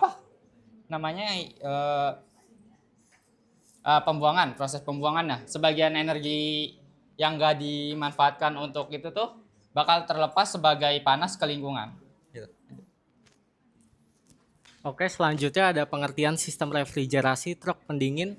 Dan di sini adalah yang dimaksud adalah teknologi siklus tertutup yang dimana refrigeran akan menyerap panas dari kargo dan itu akan dipindahkan ke lingkungan luar. Apa gunanya? Di sini ada 3 gunanya, yakni menjaga suhu untuk tetap terjaga. Lalu yang kedua ada mempertahankan kualitas barang dan mencegah pembusukan selama distribusi. Next. Dan di sini ada prinsip kerjanya. Nah, dimulai daripada panas matahari yang nantinya akan diserap oleh dinding pada mobil kargo. Ini lewat proses konduksi yang sebelumnya tadi sempat dimention oleh kelompok sebelumnya. Lalu refrigeran akan berguna di sini untuk menyerap panas yang ada dalam kargo mobil tersebut sehingga nanti akan dipindahkan panasnya ke lingkungan luar dan di mana itu berguna untuk menjaga suhu untuk akan turun dan tetap stabil. Oke, berikutnya mungkin kalian berpikir bagaimana sebenarnya pendingin dari mobil bus itu bekerja. Yang pertama, saat mesin utama dinyalakan, force ankle bakal memutar pulai mesin. sabuk menghubungkan puli mesin ke puli kompresor pendingin. Jika kalian bingung, bayangin aja itu kayak kalian kue sepeda. Itu tuh konsepnya mirip-mirip. Kedua, kopling magnet aktif. Jika perlu pendinginan, puli kompresor ikut berputar. Ketiga, ada kompresor berputar yang mengisap tekanan dari operator mendapatkan ke tekanan suhu tinggi lalu dikirim ke kondensor. Keempat, dari kondensor akan dilepasin panas keluar biasanya pakai kipas. Yang kelima, ada ekspansif penyerapan panas di evaporator. Nanti dari situ nanti bakal kembali lagi di kompresi lagi turun. Keenam nanti itu bakal putar lagi kalau emang belum dingin. Oke, jadi kesimpulan dari presentasi ini, pertama, sistem logistik dan transportasi melibatkan mesin kendaraan dan sistem pendingin yang bekerja berdasarkan prinsip termodinamika.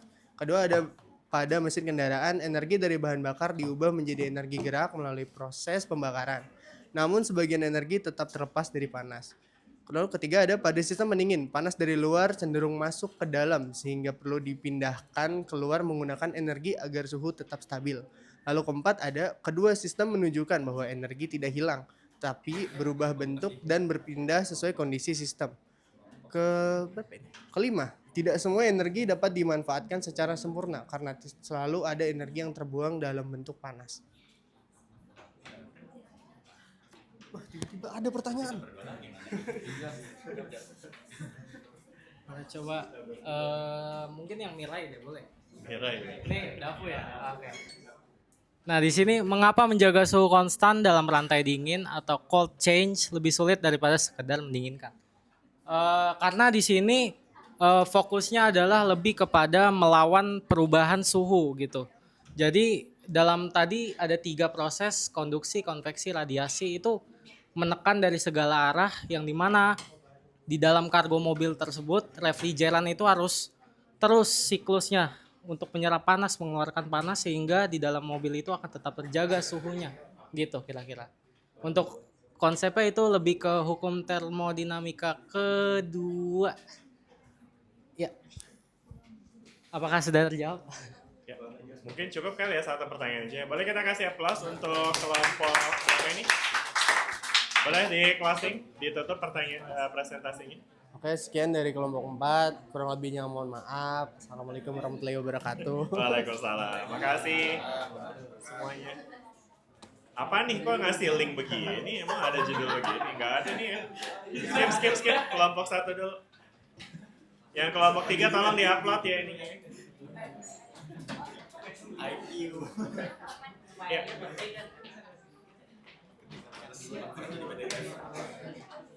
Yang kelompok 3 tadi tolong ya dibikin PDF aja. Masih bisa di-upload di Drive. Waalaikumsalam warahmatullahi wabarakatuh. Mikrofonnya. Tolong mikrofon. Kami dari kelompok 1 yang anggotanya itu sebenarnya ada 5, cuma yang 3-nya katanya lagi sakit, semoga cepat sehat. Amin. Jadi di sini saya ada Marvel, perkenalan dulu, dan kawannya. Saya Safila Nazaria. Oke, jadi di sini kita berdua tuh mau menjelasin tentang ini penerapan hukum termodinamika dalam industri pertambangan batubara. Nah, di sini ada studinya juga teman-teman, studi termodinamika CO firing dan hidden capacity PLTU. Oke, lanjut Pak. Oke teman-teman, jadi di Indonesia sendiri itu PLTU itu sangat digunakan banget teman-teman. Bahkan di Indonesia sendiri pembangkit listrik itu 55,46% itu adalah PLTU yang tentu bahan utamanya itu adalah batu bara. Nah, namun di sini ada target juga dari pemerintah sekitar 23% energi terbarukan di akhir tahun 2025. Tapi nggak tahu targetnya tercapai atau enggak. Nah, di sisi lain teman-teman, cadangan batu bara Indonesia itu rendah banget, itu ada sekitar di 60%. Jadi 60% cadangan batu bara di Indonesia itu jujur itu sangat rendah banget kualitasnya. Nah, di sini poin pertama itu ada pembangkit batu bara masih menjadi tulang punggung penyediaan listrik di Indonesia. Kemudian ada 3 sumber biomasa limbah terbesar di Indonesia. Nah, jadi CO firing itu dia menggabungkan batu bara. Jadi dalam proses pembakaran uapnya itu dia menggabungkan batu bara dan biomasa. Biomasa yang digunakan di Indonesia itu ada 3 teman-teman. Yang pertama itu ada sekam padi, kayu karet, dan tentunya yang dibenci di Indonesia itu kelapa sawit. Nah, kemudian ada analisis termodinamika teman-teman. Di sini kita analisisnya itu menggunakan APR, emisi CO2, suhu nyala adiabatik menjadi parameter kunci analisis termodinamika tersebut. Oke, Pak. Nah, tentunya di hukum termodinamika dalam mesin pembakaran teman-teman, kita menggunakan 2 hukum termodinamika yang penting banget digunakan dalam PLTU. Pertama itu hukum 1 termodinamika. Konservasi energi, yaitu rumusnya ini sebenarnya kayak kebalik deh. Q dikurangin W sama dengan delta U, yang dimana energi itu tidak dapat diciptakan dan tidak dapat dimusnahkan. Jadi kayak contohnya di PLTU ini dia listriknya itu dari panas diubah menjadi energi mekanik kemudian jadi listrik. Nah, dasar perhitungan efisiensi boiler rumus hukum 1 ini juga jadi dasar perhitungan buat efisiensi thermal boiler dan siklus Rankine pada PLTU. Nanti kita jelasin tentang siklus Rankine-nya teman-teman. Kemudian ada hukum kedua termodinamika yaitu entropi dan efisiensi. Di sini rumusnya itu ada delta S lebih dari T per Q. Nah, hukum ini sendiri menyatakan setiap proses dalam menghasilkan energi itu bakal ada yang namanya kerugian teman-teman. Jadi nggak 100% semuanya itu efisiensi. Dan rumus ini juga dipakai di siklus Otto, yaitu mesin diesel dan siklus diesel yang nanti diterapin buat jadi pembangkit listrik. Kemudian ada aplikasi buat PLTU-nya itu sendiri, yaitu siklus Rankine. Ya ini rumusnya teman-teman ada NTH sama dengan W-nit per Q-in. Jadi ya ini sebenarnya udah umum sih. Jadi boiler itu bakal ngasilin yang namanya energi kimia nanti bukan energi. Boiler itu bakal konversiin energi kimia menjadi energi panas. Nah, nanti si turbin itu bakal ngubah energi panas itu menjadi energi mekanik. Jadi dari energi mekanik itu diubah di generator menjadi listrik. Nah, di sini juga ada bisa dibilang heat rate-nya. Jadi heat rate itu ukuran efisiensi teman-teman. Jadi yang saya temuin itu semakin tinggi panasnya itu kalau nggak salah dia semakin bagus, tapi kalau dalam kasus ini kan dia jadi biomasa, dia kan digabung sama biomasa, sedangkan biomasa itu pembakarannya itu nggak tinggi, tapi efisiensi cocok sama program yang tadi transisi energi gitu. Jadi ya semakin efisiensi gitu. Kemudian aja Pak. Boleh jelas? Oh, ya. Kemudian ada metodologi teman-teman sini, CO firing batu bara dan biomasa. Nah, di sini kita tuh ngambil 3 contoh ya teman-teman. Ada TKKS itu tandan kosong kelapa sawit, terus ada sekam padi dan pelet kayu. Nah, di sini hidrogen terhadap karbonnya itu kita yang pertama itu ada kelapa sawit. Di kelapa sawit sendiri itu sangat tinggi banget hidrogen terhadap karbonnya, sekitar 5,32 kali 10 pangkat min 4% massa. Sedangkan sekam padi itu ada di sedang teman-teman, H per C-nya di angka 3,89 kali 10 pangkat 4% massa. Sedangkan kalau pelet kayu itu ada di tengah-tengah teman-teman, yaitu di tengah-tengah TTKS dan sekam padi, yaitu hidrogen terhadap karbonnya itu di 4,01 kali 10 pangkat min 4% massa teman-teman. Nah, kemudian di sini juga ada parameter yang tadi udah saya jelasin di atas itu, parameter termodinamika yang dianalisis. Yang pertama itu ada air to full ratio teman-teman. Jadi ini nih nisbah kebutuhan udara buat pembakarannya itu pada pembakaran terhadap stoikiometri. Nah, kemudian ini waktunya ada udah habis emisi ya. karbon. Ini temennya belum presentasi loh.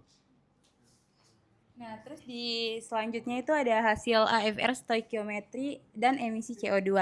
Nah, di situ tuh ada kesimpulan dari yang kata penjelasan di atas Iya. itu AFR menurun seiring bertambahnya biomasa.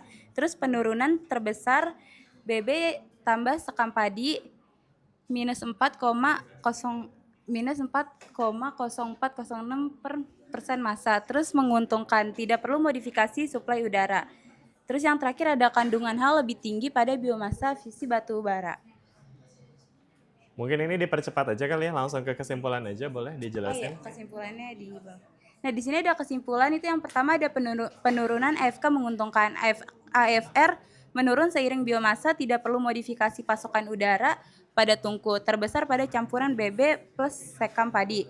Terus ada emisi CO2 berkurang. Emisi CO2 turun seiring peningkatan persen massa biomasa. Sesuai tujuan utama CO firing sebagai strategi dekarbonisasi. Terus abis itu ada abu pembakaran meningkat. Terbesar pada campuran BB plus sekam padi, perlu menyesuaikan kapasitas tata kelola abu pada PLTU yang mengadopsi koi firing. Terus yang keempat ada suhu adiabatik turun. Indikasi penurunan kapasitas pembangkit uap diperlukan evaluasi desain boiler sebelum implementasi skala besar. Terus yang kelima ada overhaul meningkatkan efisiensi PLTU. Perbedaan LHF bahan bakar sebelum dan sesudah overhaul berpengaruh dari efisiensi meningkat 6%, terus head rate turun 3,84%. Terus yang terakhir ada Get-Chiller terus sebagai alat diagnosis. So far, Get-Chiller efektif mengidentifikasikan hidden capacity dan head loss untuk optimasi operasional PLTU berbatu bara. Oke, cukup mungkin kita kasih aplaus untuk kelompok 1. Oke, ini masih ada 2 kelompok lagi, cuma mungkin boleh kembali duduk aja, nggak apa-apa. Sisanya masih ada 2 kelompok lagi, cuma kita cuma punya waktu 5 menit, 6 menit. Mungkin saya minta extend 10 menit, boleh nggak? 10 menit aja. Nah, untuk extensionnya mungkin saya minta untuk yang belum presentasi langsung maju aja. Kita langsung format sidang aja. Maju silakan yang kelompok berikutnya. Ini kelompok siapa? Kelompok 5 ya. Silakan maju kelompok 5. Boleh di timer aja. Tetap kayak biasa tadi, 6 menit aja. Oke, jadi boleh dipegang mikrofonnya. Oke, di sini saya akan langsung membedah ya presentasinya. Jadi di kelompok berapa ini? Kelompok 5 ini ngomongin soal penerapan termodinamika pada radiator mobil, betul ya? Di sini ada siapa aja anggota kelompoknya? Ada saya Genisha Nabila. Saya Rahmania. Saya Nina Talina. Saya Tania Maya. Saya Erina Wera Darin. Oke, sip. Ngomongin penerapan termodinamika pada radiator mobil ya. Boleh dijelasin apa itu radiator mobil? Langsung 1 orang aja. Mikrofonnya pegang dulu. Cepat aja. Nah, radiator itu secara singkat itu tempat adanya kayak pertama pakai air coolant. Air coolant tuh ngalir dari yang selang Fungsi atas. radiator mobil untuk apa? Untuk pendingin. Oke, cukup. Berikutnya ada hukum termodinamika apa yang dipakai di sana? Ada 2 hukum termodinamika 1 sama 2. Oke, terus habis itu kalau di sini ada konduksi pada radiator mobil ya. Boleh dijelasin nih gimana prinsip konduksi itu? Jadi sebelum yang kemarin dijelasin, konduksi itu perpindahan kalor melalui zat perantara tanpa ada perpindahan partikel zat di dalamnya. Jadi pada radiator itu ketika mesin mobil panas, coolant pada radiator itu juga coolant itu membantu menyerap panas dari mesin dan coolant itu akhirnya jadi panas. Nah, panas dari coolant itu mengalir kepada radiator dan proses itu terjadi ada proses konduksi. Jadi panas dari coolant tersebut akhirnya dihantarkan atau dibuang ke radiatornya. Sip, terima kasih. Selanjutnya, kalau prinsip konveksinya gimana tuh di radiator mobil? Kalau prinsip konveksinya tadi kan mesinnya panas ya, terus itu ada coolantnya, jadi itu nanti dia mengalir, Bedanya apa sama konduksi? Kalau konduksi itu dia yang padatnya. Kalau konduksinya itu dia pada benda padatnya. Kalau yang Antar si padat. konveksinya ini tuh jadi dari cairannya itu akhirnya nanti dibuang panasnya melalui udara gitu dari kipasnya di radiator. Oke, udah. Ini konveksinya. Terus habis itu lanjut lagi. Ini kalau thermal fluidanya gimana nih? Ada yang mau jelasin Di tentang sini, thermal fluida? Sifat thermal fluida ini kan Apa sih kemampuan sifat fluida? Satu contohnya tuh coolant, dia itu bisa menyerap, menyimpan, sama melepaskan panas dari yang radiator yang dikasih. Kenapa Nah, harus seperti itu sifatnya? Karena di sini kita lihat si coolant tuh punya beberapa sifat. Yang pertama dia punya kapasitas kalor yang tinggi, di mana dia itu bisa menyerap banyak panas. Meskipun si suhu panas, si mesinnya tuh panasnya tinggi banget, si coolantnya tuh tetap buat si suhu dalamnya tuh relatif stabil. Nah yang kedua, si titik didih yang ada di coolant itu lebih apa namanya? Tinggi apa rendah? Lebih apa ya? Apa titik didih? Titik didihnya tuh beda sama air biasa karena Lebih tinggi apa lebih rendah? lebih tinggi. Lebih tinggi. Kenapa harus lebih tinggi titik didihnya? Karena si mesin kan otomatis panas. Nah, gimana caranya si coolant itu bantuin buat nurunin dong. Supaya nggak mendidih ya? Iya, jadi coolantnya itu si air dari coolantnya itu nggak bikin si mesinnya tuh rusak. Karena kalau misalnya dia rusak ya kemana-mana bakal rusak. Sip. Oke, cukup ya berarti ya. Boleh kita kasih aplaus untuk kelompok berapa ini? Mohon maaf ya, kelompoknya jadi lebih cepat. Boleh di closing? Oke, terima kasih presentasi singkatnya Pak Fatan dan juga teman-teman yang udah memperhatikan. Kurang lebihnya mohon maaf. Wassalamualaikum warahmatullahi wabarakatuh. Terima kasih. Waalaikumsalam warahmatullahi wabarakatuh. Oke, makasih ya. Selanjutnya yang terakhir kelompok 3, silakan. Oke, di kelompok 3 ini, di sini ada bahasan tentang ini boleh diambil mic-nya dulu. Di sini ada termodinamika dan industri pembangkit listrik, betul ya? Di sini kelompoknya ada siapa aja? Boleh disebutin di mic biar kedengeran. Ada Gavin. Saya siapa? Saya Neobiara Ahmad Maulana. Ini. Saya Muhammad Taufik Anwar. Saya Muhammad Pradipta. Saya Gavin. Oke, terima kasih. Lalu kemudian di sini ngomongin soal pembangkit listrik ya, di mana pembangkit listrik kehalangan sebagian besar energi yang dihasilkan sebagai panas. Terus ini ngomongin soal PLTU ya. Ya. Oke, gimana nih cara kerja intinya? Boleh dijelasin singkat? Ya. Tolong teman-teman didengerin waktu kita nggak banyak. Pada tingkat paling dasar itu PLTU bekerja dengan cara mengubah energi kimia dari bahan bakar, baik batu bara, gas, atau minyak, itu jadi energi panas. Dan energi panas itu digunakan untuk membuat gas terekspansi yang uap dari air menjadi uap. Nah, panas tersebut, lalu uap tersebut dialirkan ke turbin dengan tekanan yang sangat tinggi. Nah, terus turbin tersebut akan digunakan untuk menggerakkan generator dengan cepat dan menghasilkan listrik. Dan ini adalah contoh mekanisme pembangkit listrik yang paling sering digunakan. Oke, cukup. Terima kasih. Lalu termodinamikanya di bagian mananya toh? Itu ada di bagian pertama tuh di bagian boiler, atau di saat air memasuki boiler itu diberi energi dari energi kimia yang tadi dijelaskan, yaitu adalah key masuknya. Boiler transfer energi masuk ke sistem. Lalu yang kedua ada di mana saat air menjadi uap itu dikirim ke turbin, dan itu adalah di mana usaha bekerja. Keluar energi diubah menjadi energi gerakan mekanis. Nah, terus lalu ada juga pompa yang dimana untuk mengalirkan air dan juga uap menuju ke turbin, yaitu dijabarkan sebagai Y masuk. Energi ditambah ke sistem secara kontinu.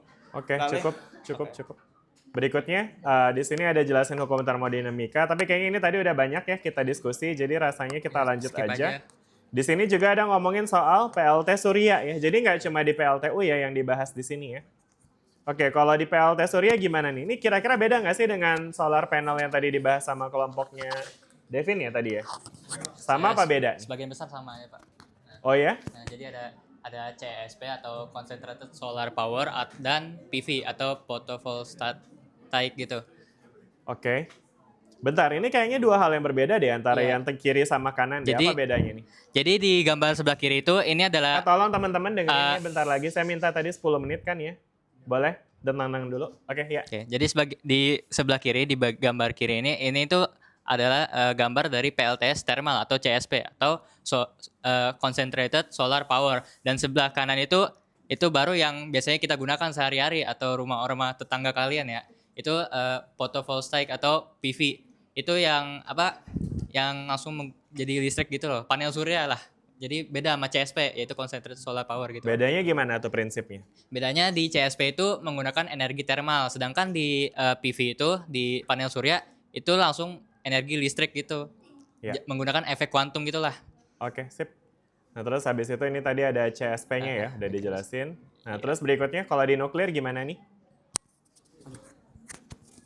Ini Pak, jadi termodinamika pada pembangkit listrik tenaga nuklir itu cara kerjanya dari fisi nuklir. Jadi itu reaktor nuklir tuh menghasilkan nuklir, kemudian nanti Reaktor nuklir menghasilkan nuklir. ada proses buat apa ya? Menghasilkan uap Proses apa? proses fisi nuklir, kemudian prosesnya tuh di pembangkit listrik tenaga nuklir ini cara kerjanya tuh Tolong teman-teman. air dipompa, nanti kan dipompa terus tekanannya tambah tinggi, kemudian nanti masuk ke boiler. Boiler itu buat mendidih, jadi nanti airnya panas. Jadi terus energi utamanya dari mana?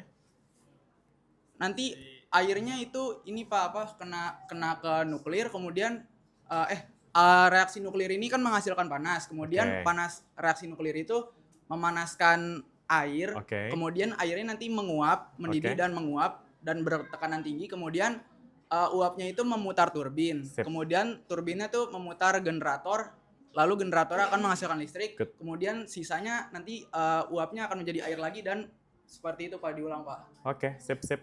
Terus tadi ini juga sama ya, cara kerjanya intinya sama ya, tentang pembakaran, menghasilkan uap, kemudian mendorong turbin ya, menggerakkan generator. Terus di sini ada siklus Rankine, ada yang mau jelasin? Apa ini siklus Rankine?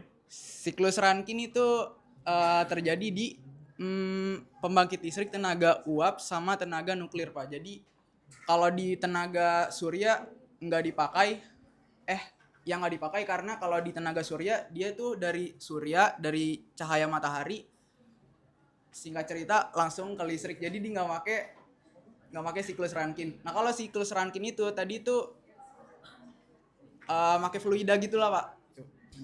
Oke, intinya di siklus Rankine ini terjadinya penerapan hukum termodinamika 1 ya. Itu di mana energi thermal atau energi panas itu akan diubah menjadi energi lainnya seperti energi kinetik. Jadi pokoknya siklus Rankine itu terjadi di stem generator biasanya. Kalau di ini ya PLT surya tadi. Nah, gue gitu. Berarti yang berkaitan dengan steam generator pokoknya tadi ya? perubahan Oke, energi. sip. Berarti cukup ya mungkin ya. Udah semuanya bicarakan ya. Oke. Rasanya cukup. Boleh kita kasih aplaus untuk kelompok 3 sebagai kelompok penutup. Oke, boleh kembali ke tempatnya. Boleh. Terima kasih. Dengan demikian ini mengakhiri presentasi untuk materi fisika thermal ya, teman-teman ya. Mungkin beberapa catatan di sini saya masih melihat adanya presentasi yang terkesan membaca aja dan itu sangat terlihat teman-teman, dan tentu itu akan penilaiannya berbeda dengan mereka yang memang sudah paham dengan konteksnya, apa yang dibawakan dan dijelaskan gitu ya. Jadi mungkin saya akan memberikan notis lagi buat teman-teman semua, mohon untuk bisa diperbaiki lagi di presentasi berikutnya ya. Gimana caranya? Caranya teman-teman emang harus paham dulu, mau nggak mau ya. Karena kalau misalnya teman nggak paham, yang ada cuma baca doang. Mungkin nggak baca di slide, tapi bacanya di HP dari tadi tuh saya lihat banyak deh yang kayak gitu ya. Jadi itu kelihatan dan tentu itu akan memberikan nilai yang berbeda dibandingkan dengan mereka yang paham dan menjelaskan gitu. Jadi saya malah prefer kalau memang bisa ditampilkan slide-nya minimal aja, itu mungkin lebih preferable. Kayak tadi kayak dibawain juga sama kelompok siapa tadi yang ada tulisannya cuma judul-judul doang. Terus ada gambarnya, terus dijelasin. Nah itu mungkin lebih menarik. Karena maksudnya nanti bukan saya doang ya, teman-teman yang lainnya pun juga mungkin bakal lebih tertarik juga untuk ngejelasin teman-teman yang ada di depan. Kalau emang teman-teman tujuannya tuh untuk menjelaskan gitu, bukan cuma sekedar membacakan ya. Bisa dipahami ya teman-teman ya. Dan ini jadi ya paling nggak buat metode apa istilahnya, momen untuk teman-teman berlatih lah gitu ya. Jadi pada akhirnya dengan teman-teman mempersiapkan presentasi dengan baik, harapannya nanti bisa teman latihan juga biar nanti ke depannya kalau teman-teman butuh untuk presentasi di forum yang lebih serius, teman-teman udah punya bekalnya seperti itu. Oke, sip, tetap semangat. Terima kasih sekali lagi buat 10 kelompok yang udah menyiapkan. Boleh kita kasih applause buat semuanya. Dan demikian kita akhiri dan kita akan ketemu lagi di minggu depan di jam yang sama. Terima kasih. Assalamualaikum warahmatullahi wabarakatuh.